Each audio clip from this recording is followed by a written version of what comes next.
Tūlīt būs augusts. Nu jā, un 13. es palieku 71 gadu veca. Man, kad te visu laiku mēs cenšās iestāstīt, ka es nedrīkstot lietot vārdu veca. Nu, esmu. Viena lieta prātā, bet tas ķermenis momentā atgādina, cik tev gadu, un to vajadzētu saprast pilnīgi visiem. Un ja mēs neprotam laicīgi apstāties, tad mūs apstādina, tā ļoti nopietni un ļoti sāpīgi. Tad iet arī par to, ka veciem cilvēkiem jāprot uzvesties, nav ko krist jauniem uz nerviem. Kad arī veciem cilvēkiem svarīgs ir miegs, kārtīgi izgulēties, nesēdēt pie televizora, snaužot. Nevajag. Tāpat vajag izkustēties. Kaut ko padarīt noteikti vajag. Nu, ja hobijs, tad ir brīnišķīgi. Faktiski hobiju visiem vajag. Reizēm vienkārši ir jāizguļas. Un tikai nevajag tad, kad ir 60 jau pāriet, domāt, ka tu esi slikts palicis. Nē, tu esi sasniedzis jau gudrības vecumu un neskrien kā mušs pa tūti. Vai tad to vajag? Un ko tie skrējēji vairāk izdarījuši kā tie pārējie? Ļoti bieži neko. Tikai ir tā ilūzija, ka viņi tur tā dara. Nē, viņi pļāpā. Nesen dzirdēju, ka tā nevarot no ielas to manu māju redzēt, jo viņa tā kā zemē ieaugus, bet tas jau bija tas, kas jāpierāda, man tur ir koki krūmi, un vai tad visiem mana māja jāredz? Un vai visiem vajag rādīt to, kas jūs dārzā aug internetā? Kādu tur rozu uzziedājis vai vēl kaut ko, tas nav visiem jāredz. Un šobrīd iet runa par aizsardzību. Tik ļoti to vajag saturēt to, kas ir tavs, tas ir tavs tavā ģimenes lietošanā, tas nav jārāda visā pasaulē. Bērni nav medaļi, to pie krūtīm nekar, ar bērniem nelielās. Un pēc tam ar viņiem kaut kas notiek. Un vai neesat ievērojuši? Ja tur televīzijā vai kādā žurnālā kāds ļoti lielās ar savu laulību, paiet gads un laulība izšķīst. Vai tas ir? Vai mēs dzīvojam priekš citiem, vai mēs dzīvojam savu dzīvi? Nē, mēs dzīvojam savu dzīvi. Un pietiek plātīties. Tas apmēram kā krūpiņgailis uzkāp uz čupas un skaļi kliedz un krīt lielam gailim krūtīs.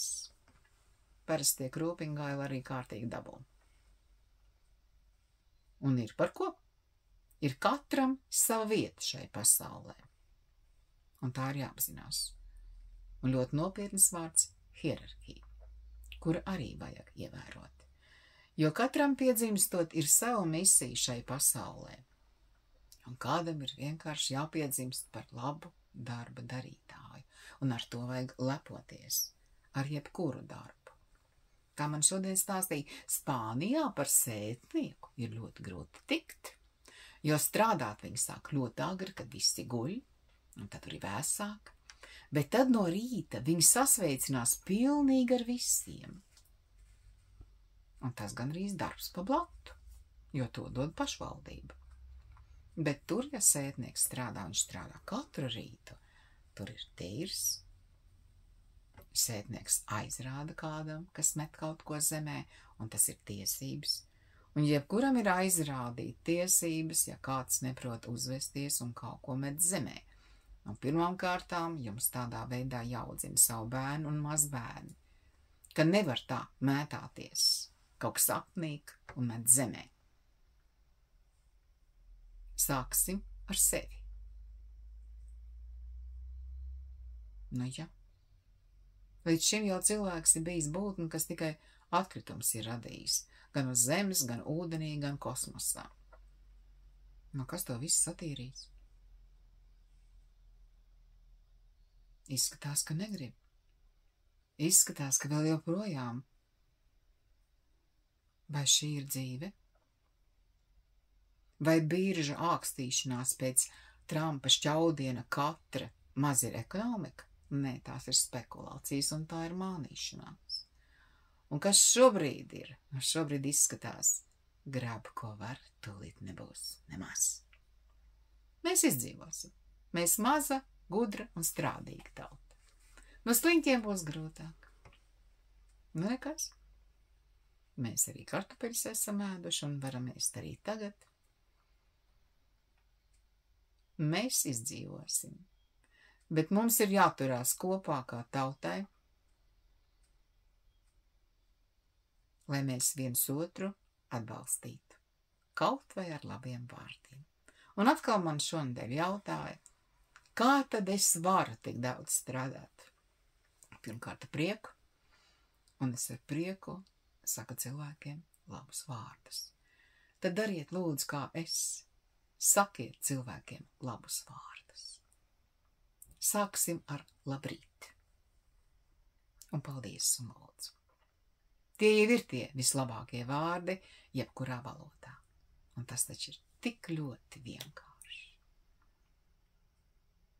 Bet, ja kāds negrib to dzirdēt, jūs varat iet tālāk.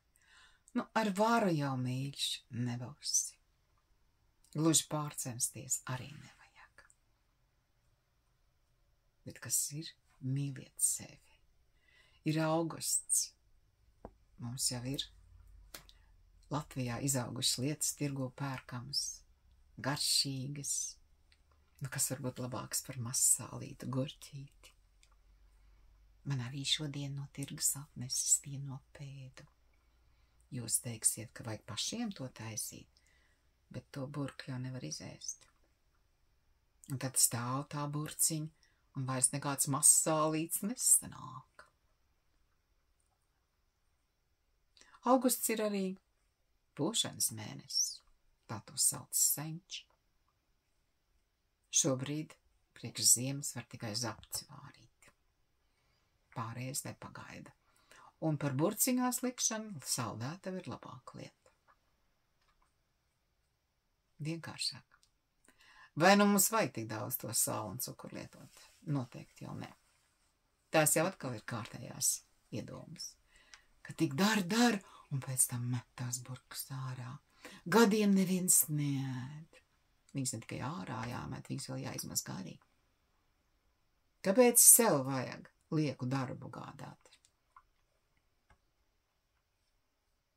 Ejiet dejot. Ja nē, katrā sēdzvidū var padejot. Un gal galā skan mūzika. Es arī dejoju 5 no rīta. Pirms brokastīm. Un tur jau vajag tikai 5 minūtes izluncināt kauliņus. Un tad rodas vēl viena elpa un uz priekšu, lai jums veicas savu dzīvi dzīvot.